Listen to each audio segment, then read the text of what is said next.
think this time, we had the chance to just kind of freak out and not worry about it too much. Yeah, just kind of go for it. Yeah. See what happens. It's a little different for us because usually we sort of work in a box or a framework, and this time there was no real decision making before or after.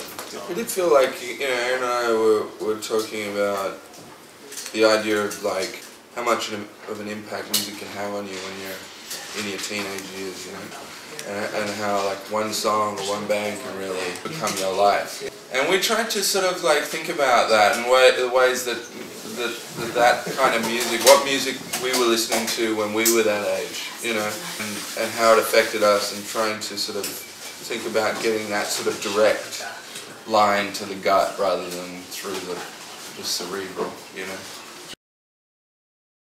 I mean, it's okay now. I mean, I guess I can talk about it because everything's okay. But when he was about 4 weeks, it was really late.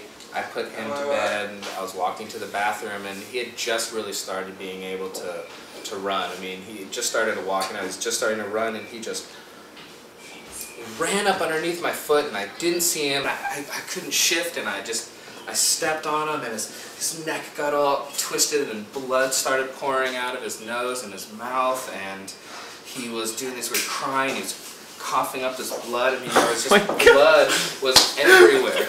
It was horrible. It looked like I killed somebody in here.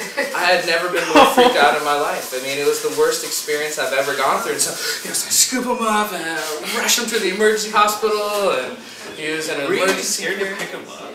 I didn't know what to do. I mean, there was this moment of shock there where I stood looking at it where I felt like I could reverse the situation of what just happened, or there wasn't really blood pouring out of his face, and his neck was twisted in this way where I swear I thought I broke his neck.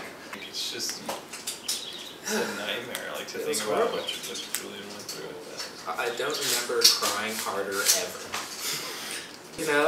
After I got him to the hospital and then he was in this little oxygen tent, it wasn't until then where I started losing it. Before that I was in this shock panic, and he turned out okay. I think I just tore his sinuses, but yeah, I mean, in that waiting room and when I got home, it was the weirdest feeling to cry as like a man.